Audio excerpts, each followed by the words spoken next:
이런 구체적인 상황이 있을 때를 이제 트라우마라고 지칭을 해요. 복합 트라우마, 컴플렉스 트라우마라는 개념이 좀 생기게 됐는데요. 빈도가 여러 번 일어나고 특징적으로 그게 이제 사람 간의 관계에서 생기는 문서, 예를 들면 왕따 같은 것도 충분히 그렇게 될 수가 있고, 학교 폭력을 실제로 그리고 경험하고 있는 사람들이 실제로 외상후 스트레스 장애를 정말 경험하게 될 수 있을지 좀 저희가 이야기해 볼 수 있는 시간이 있었으면 좋겠어요. 안녕하세요, 사장입니다.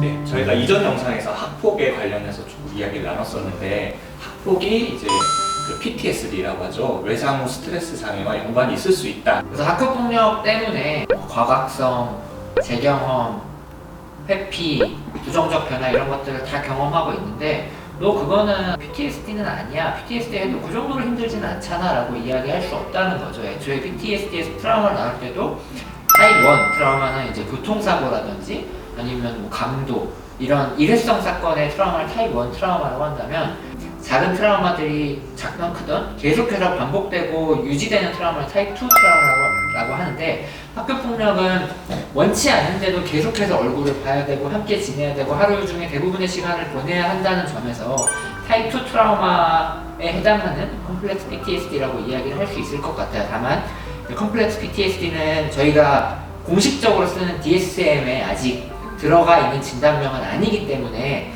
PTSD라는 진단명을 공식적으로 받기는 어려울 수도 있어요. 근데 사실 제가 볼 때 더 중요한 거는 이 사람의 진단명이 뭐냐가 중요한 것 같진 않아요. 사실 정신과에서는 진단을 하긴 하지만 진단을 베이스로 치료하는 과는 아니에요. 정신과에서 환자분들을 면담을 하고 약물 처방을 할 때는 이 사람이 어떤 것 때문에 힘들어하고 지금 어떤 증상으로 힘들어하는가를 더 중요시하게 보고 그걸로 치료를 하거든요. 그래서 지금 이 사람이 트라우마가 뭐 PTSD라고 진단할 만한 거에 해당되느냐 되지 않느냐는 막상 그 사람의 고통과는 크게 관련이 없을 수 있을 것 같아요. 맞아요. 그래서 기술적으로 PTSD냐 아니냐를 나누기보다는 지금 이 사람이 학교폭력이라는 사건 때문에 아까 이야기했던 일반적인 불안장애와는 완전히 궤가 다를 정도의 힘든 인격의 문제가 생길 정도의 고통을 경험하고 있느냐, 이거를 더 중요하게 볼 필요가 있을 것 같아요. 네, 그래서 반복적인 외상, 특히 대인관계 내에서 이루어지는 반복적인 외상들이 기존의 PTSD에, 단순 PTSD의 진단 기준을 만족하지 못해서 불안증으로 치료를 받는다든지 우울증으로 치료를 받는다든지 이런 문제들이 생기면서 컴플렉스 PTSD라는 개념을 새로 만들어서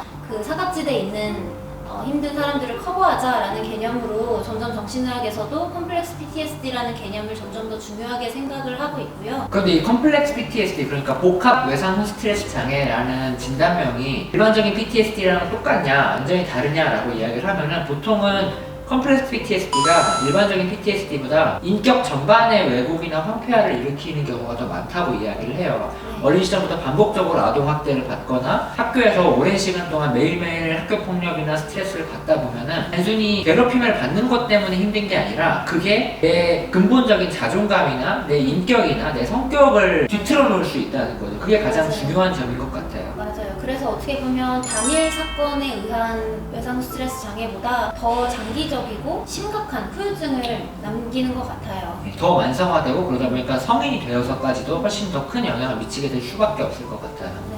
일단 뭐 그 PTSD에 대한 이야기를 했는데, 흔히 이제 PTSD에 대해서 오해하는 것 중에 하나가 내가 직접 그러한 트라우마적인 사건을 겪어야만 PTSD와 연관지을 수 있다라고 생각을 하는데, 사실 뭐 실험 연구 결과들을 보면은 그런 상황을 옆에서 관찰한 사람, 방관한 사람도 비슷한 심리적인 충격을 받을 수 있다라는 이야기들도 나오고 있잖아요. 맞아요. 그래서 뭐 법의학자라든지 매일매일 좀 끔찍한 사진을 봐야 하는 직업을 갖고 계신 분들도 뭐 직접 살인 현장이라든지 사고 현장을 본 건 아니지만 간접적으로라도 꾸준히 목격을 하면은 PTSD가 생길 수 있다라고 이야기를 하는데, 실제로 학교폭력에 대한 연구를 보면은 학교폭력을 실제로 받은 피해 당사자뿐만 아니라 그때 학급에 있던, 내가 당하진 않았지만 지켜볼 수밖에 없었던 방관자들도 성인이 되었을 때 일반적인 다른 인구에 비해서 불안장애나 우울장애를 경험할 확률이 더 높다고 하더라고요.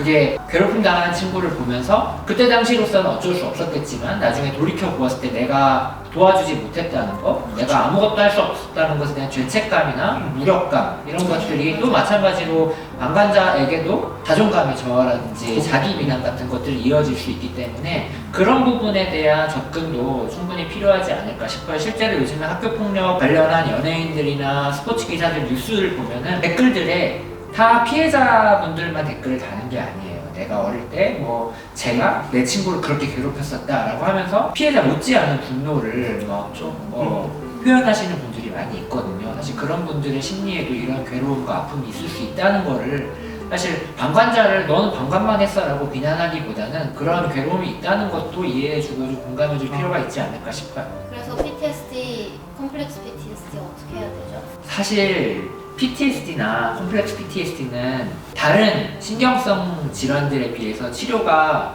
좀 어려운 편이긴 해요. 그렇죠. 교과서 보면은 완전한 회복률이 한 30% 정도? 그럼 70% 정도의 사람은 미약하나마 계속 증상을 갖고 어떻게 보면 살아갈 수밖에 없다라는 의미가 될 수 있을 것 같아요. 치료는 어떻게 하면 될까요, 그러면? 일반적으로 PTSD 치료 약이라는 거는 아쉽게도 아직 없어요. 일반적으로 PTSD 증상 중에 우울감이나 불안감이나 아까 이야기했던 예민함 같은 것들이 있기 때문에 그런 각각의 우울감, 불안감, 해리 이런 것들을 해결해주는 약물들을 사용할 수 있고요. 그리고 그런 것들을 사용하면서 근본적으로는 그 기억을 나를 괴롭게 하는 그 과거의 기억을 재처리하고 그 기억이 나의 어떤 근본적인 인격에 영향을 미치는 것들을 조금 분리시켜주는 작업이 필요할 것 같아요. 근데 그런 것들을 위해서 여러 가지가 개발돼 있잖아요. 그 트라우마에 이제 집중돼서 인지행동 치료를 할 수도 있고요. 아니면 이제 EMDR이라고 해서 그 안구 운동을 통해서 우리의 기억을 재처리하는 그런 기법도 요새는 많이 소개가 되고 있는 것 같아요. 그럼 말씀해주신 EMDR뿐만 아니고 아니면 정신분석적 치료라든지 심리상담 치료를 통해서 아니면 노출 치료라든지 그 전통적인 인지행동 치료까지도 PTSD를 다루기 위해서 아까 얘기했던 30%뿐만이 아니고 나머지 여전히 남아있지만 일상생활에 적응하기 위해서라도 이런 전문적인 치료가 반드시 필요하니까 PTSD 치료를 위해서 좀 더 전문가를 찾아가서 자세한 검사를 받고 어떤 것들이 나를 실질적으로 도와줄 수 있는가를 상의해 보는 게 필요할 것 같긴 해요. 그리고 또 PTSD를 앓고 있는 이제 환자를 옆에 둔 보호자분들은 또 안타까운 마음에 어떤 일상생활을 못하게 하고 좀 충분히 쉬어라. 넌 아무것도 안 해도 돼. 일단 좀 쉬어라. 이런 경우들이 좀 많은데요. 사실 그렇게 되면 이제 시그롤이라고 하죠. 네. 난 아픈 사람이야 라고 해서 오히려 증상이 더 안 좋아질 수 있기 때문에 충분히 가능한 일상생활을 할 수 있도록 격려를 하는 게 환자들에게는 더 도움이 되는 방법이다 정도를 알고 계시면 좋을 것 같아요.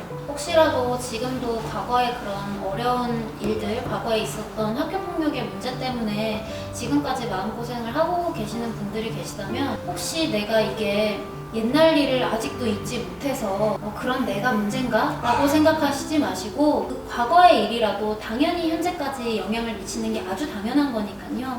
그 부분은 꼭 가까운 정신건강의학과 방문하셔서 도움을 받으셨으면 좋겠습니다. 저희 영상 보시고 도움되셨다면 구독, 좋아요. 알람 설정까지 부탁드릴게요.